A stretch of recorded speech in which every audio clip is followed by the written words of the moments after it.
Tal, ¿cómo están, amigos y amigas de esta comunidad? Como siempre, un gusto, como siempre, un placer. ¿Cómo les va en este lunes lluvioso, lluvioso sin duda alguna?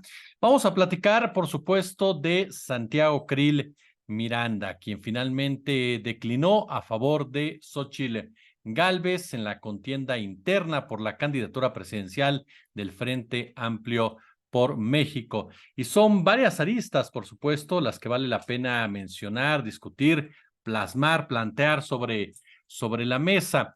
Y es que a final de cuentas, esta decisión por parte de Acción Nacional comenzó ya desde hace algunos días, cuando varios líderes de este partido político, a través de distintas oportunidades, comenzaron a hablar precisamente de la declinación de Santiago Krill Miranda. A estas voces se sumaron organizaciones disfrazadas de sociedad civil que realmente dependen o son afines al Partido Acción Nacional. Incluso hubo por ahí una carta con más de 2,000 firmas pidiéndole al exsecretario de Gobernación, Krill Miranda, que depusiera las armas en favor de la política hidalguense. Vicente Fox, sí, el locuaz, el mezquino Vicente Fox también le pidió no una, sino 3 ocasiones vía Twitter a quien fuera su hombre de confianza durante prácticamente 6 años, pues que se hiciera a un lado, porque la que realmente tenía posibilidad de ser competitiva era Xóchitl Gálvez.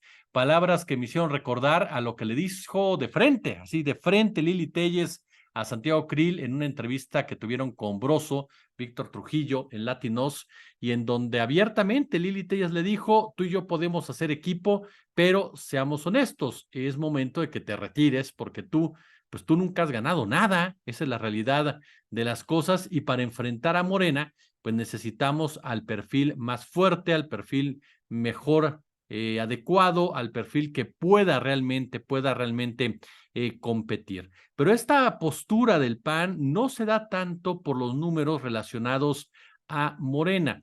Las encuestas ponen al Frente Amplio por México, sea con Krill, sea con Paredes o sea con Xóchitl, a una distancia considerable del partido en el poder, con cualquiera de sus 3 principales corcholatas, sea Claudia Sheinbaum, Marcelo Ebrard y por supuesto Adán Augusto. Esto se da por el avance de Beatriz Paredes, de la exgobernadora de Tlaxcala, quien mostró un músculo inusitado. El PRI echó a andar su maquinaria, como se los dijimos el pasado fin de semana, y sin despeinarse realmente, Beatriz Paredes superó en votos a Santiago Krill y se situó muy cerca de Xóchitl Gálvez en 2 o 3 encuestas. En una más, sí, Gálvez tenía una ventaja de 10 a 12 puntos, pero no eran los 20 puntos que se decía, ni eran los 30, ni mucho menos. Hay que mencionar que también de medios de comunicación corporativos, de medios de comunicación tradicionales, de medios de comunicación que están detrás del Frente Amplio por México, se lanzó también una constante retahíla de opciones para que Krill Miranda declinara, basados en lo que acabamos de comentar, en la operación que estaba llevando a cabo el Partido Revolucionario Institucional y que cerró definitivamente la contienda. Ahora, esto que viene, por supuesto, a confirmar, no es ilegal, ni mucho menos, me parece que no es, por supuesto, nada ilegal, e incluso me parece que tampoco es nada que tuviera que sorprendernos, porque a final de cuentas es una operación, una reacción política, ¿no? A algo que se venía ya gestando, pero sí demuestra una enorme mentira alrededor de Xóchitl Gálvez. A ver, si Xóchitl Gálvez fuera el fenómeno que dicen que es, no necesitaría que Krill declinara para ganarle a Paredes. Ni siquiera estamos hablando de que declinara Krill y posteriormente declinara Paredes para evitar desunión, para evitar enfrentamientos, para evitar división. Que se puede dar en los próximos días, se puede dar, y ahorita les digo por qué. Pero no estamos hablando de eso en este momento.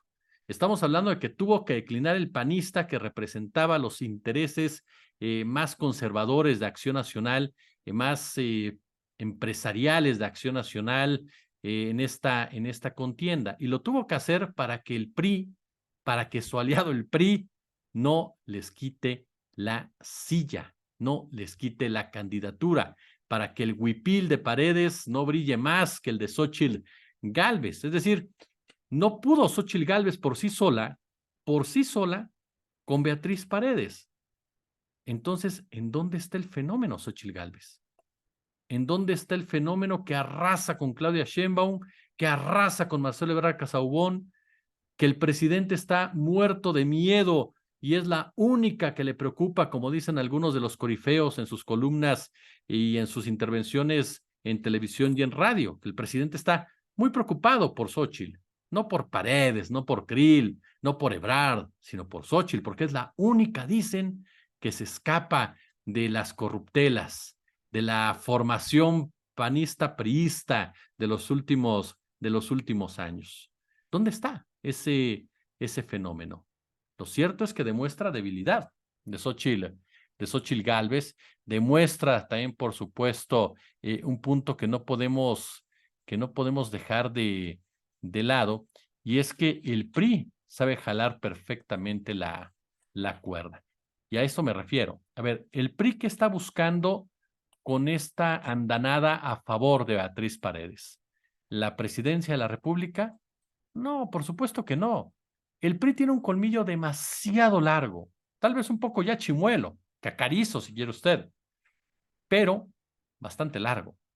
Y sabe muy bien que la presidencia de la República ya la perdieron.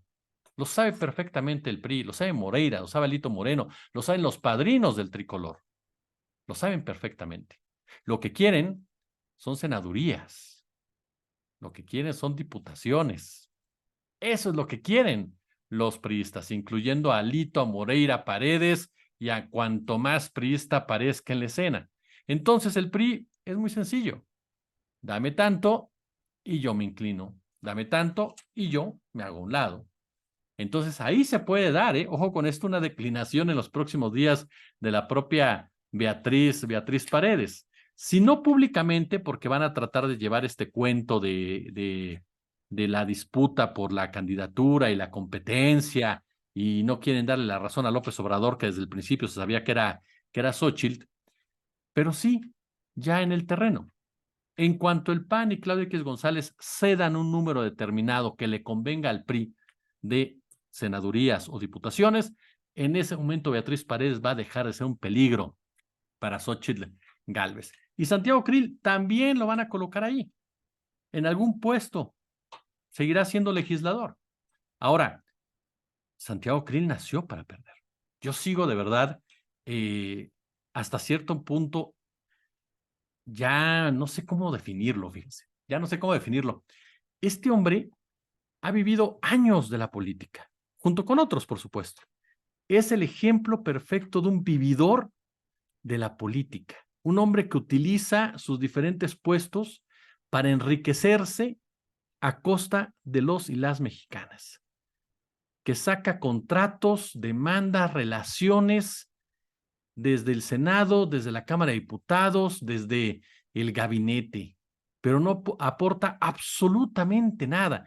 Y todavía tiene el cinismo de venirnos a decir que es el defensor de la Constitución, todavía tiene el cinismo de venirnos a decir que él lucha por la democracia y que es el defensor ante ese tirano, ese dictador, ese diabólico personaje tabasqueño que cómo se atreve, dice Santiago Krill, a pensar que podía hacer lo que quisiera. Ese es Santiago Krill, un hombre nacido para perder. Ahora sí que, como diría el gran maestro Gabriel García Márquez, obviamente alterando un poco su título, Crónica de un fracaso anunciado. Aún y cuando también podía quedar, si lo hablamos metafóricamente, crónica, ¿no?, de una muerte anunciada. Porque a final de cuentas, el señor Santiago Krill es un político que está muerto cada vez que entra a una competencia. ¿Sabe usted cuántos cargos ha ganado Krill en los últimos 25 años? Ya para terminar, ninguno. Ese es Santiago Krill. Pero seguirá mamando del presupuesto. Como siempre, un gusto. Como siempre, un verdadero, pero como ya lo saben ustedes, pero verdadero placer.